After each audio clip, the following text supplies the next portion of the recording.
don't think it's not too controversial to say that fiction is something that our cataloging schemes don't handle particularly well. Usually they just revert to alphabetical by author. You can see here the typical way that libraries try and wrestle with that, which is to pull some genres out into, this is probably fantasy or science fiction, as opposed to general fiction. We also do this with children's departments, teen and adult. But that's pretty much as far as we can get. Fiction is hard to catalog. However, there are some groups of people that have done this in an online context, and I wanted to show you a beautiful, relatively new archive that I have recently discovered called Archive of Our Own, which is a project of the Organization for Transformative Works. And I'm frankly just excited that there is an organization for transformative works. You can see that it is fan created, fan run, etc. And they did a really beautiful job. And I think that there's something to be said about the way that fandom handles fiction. And so I thought we'd have a look at how they organize it and the kinds of cataloging that they do around it. So first, because this is an archive for any number of fandoms, whatever fandom you happen to be working in, it starts there. So you can look to see they break them out again in terms of where the source material comes from. So you can see TV, movies, books and literature, cartoons, anime and manga, music, that's the real person stuff, other media including professional wrestling, and there are 99 of them. That's cool. Video games, uncategorized, I think is actually just people who forgot to add the fandom, and theater. So let's start with Shakespeare. Shakespeare fan fiction. So you see here we've got our list of items, and we have the ability to change the facets here on the side, some means to sort, including by word count. So I just want to highlight the way they've organized the view here. They've got these little images along the side, which I will highlight. The first one here is rating, which kind of correlates to the way that we organize the building in terms of children, adult, teen. So you see here we've got a teen and up audience and so forth. So that's one way you can sort and think about the way that you've categorized your story. What kind of audience do you want to be reading? So the next piece is most stories in fiction, many anyway, revolve around a relationship of some kind. Not all of them, but a great number of them. And so one way to look at fiction is what sort of relationship is featured. So you can see here they've got a way to do that. This little icon indicates that this is a heterosexual relationship that's focused on in that instance. And some others, you see here, there are other kinds of relationships. So here we have gay male, and that's a lesbian relationship. So you can choose based on that facet. Another, of course, not all stories are like that. Some are far more plot-driven, or they just don't involve those types of relationships, and so that's indicated by the gen tag. So that's one. The next piece here is some people in fandom do not like reading unfinished stories, and there are lots of unfinished stories in any fandom because a lot of chaptered fan fictions come out serially as each chapter is complete, and so this check mark indicates that this is a complete story, so there won't be any cliffhanger in there for someone who isn't in the mood for such a thing. So that's another fandom specific kind of tag. So further, if we look into the specifics here, there's a neat one up here.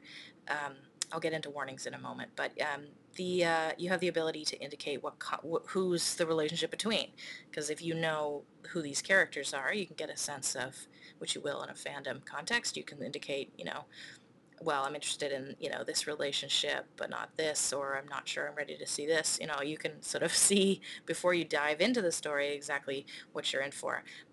There's that alternative universe one, which is an important one, and it's indicating that it's a Shakespearean story in a modern setting. You can see now, I love some of these tags.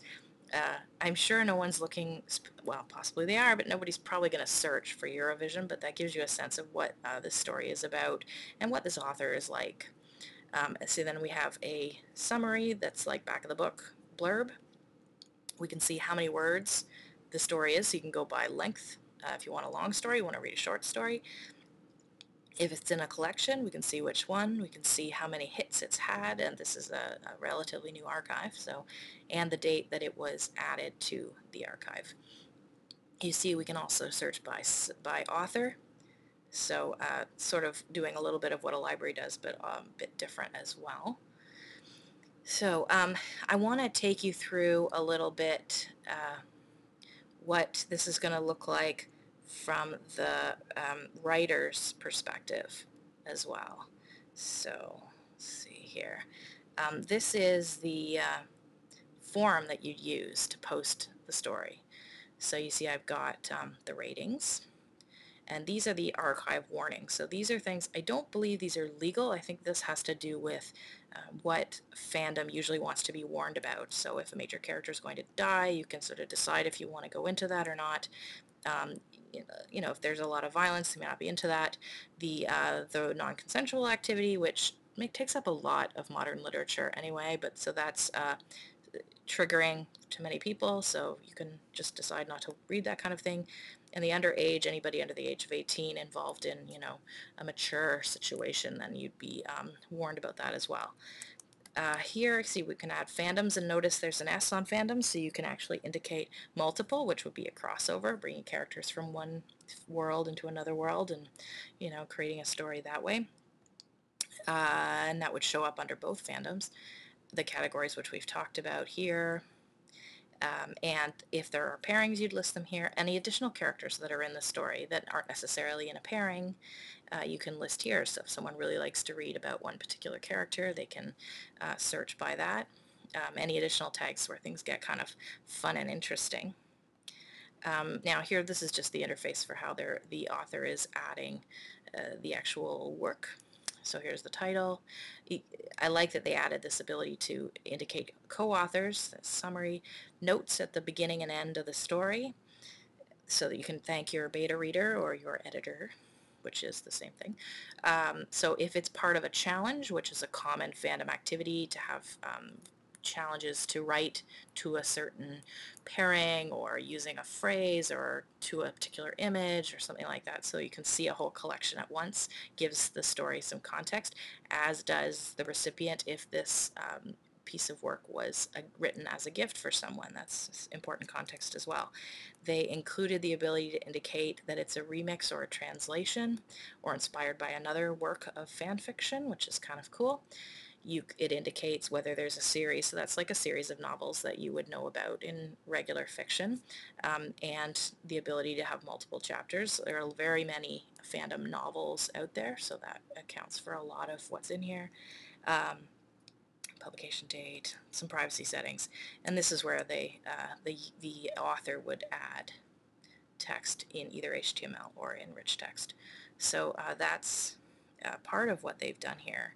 Now you can see here, these are the tags that are indicated, the freeform tags indicated by users, and you can search for those or search for pretty much anything. So that's how our Archive of Our Own handles categorizing fiction.